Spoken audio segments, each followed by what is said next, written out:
And when we talk about aviation, we talk about agriculture also. And that is why aviation is a very important nodal sector that needs to be given that push. And with this idea, I'll get some water, sir. Please.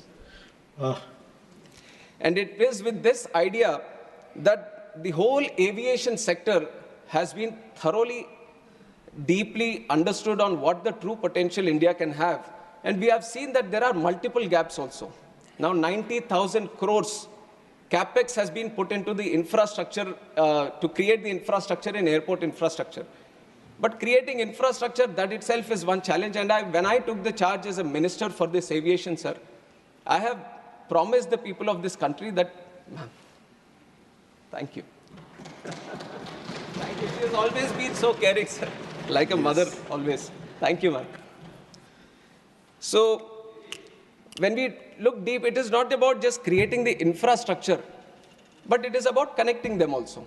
Now, you can spend a lot of money, you can create the infrastructure, you can create more airports, but the ultimate challenge, thank you. The ultimate challenge is how do you connect? And that is where, bringing in all the aspects of the government, we created the UDAN scheme, which is Uday Desh Ka Aam Nagrik.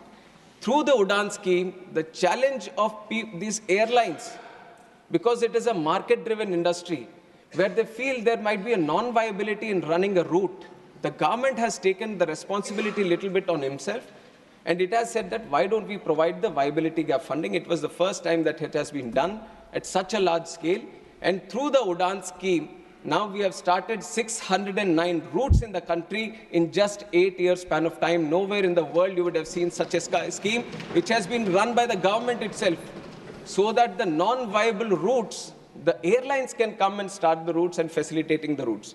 And we have operationalized 86 airports under UDAN. And out of these 86 airports, 20 were underserved, but 66 airports were totally unserved. What I mean by unserved is that not a single flight was going to these airports. But that was a challenge the government has taken up. Now we have constructed the airports, but we have to start the airline connectivity also.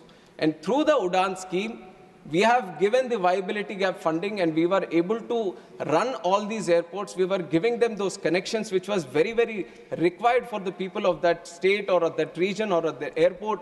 And we have operationalized 86. And we can proudly say that UDAN has been a real success story of the Indian aviation, which are showcasing to the whole world under the leadership of Narendra Modi ji.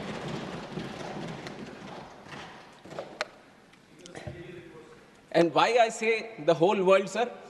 In fact, in September, we have had one conference also, Asia Pacific Ministerial Conference, where 41 countries were participating, and there were stakeholders from aviation across the globe also who were participating. And 29 countries have sent in the best of the people who represent aviation from their countries.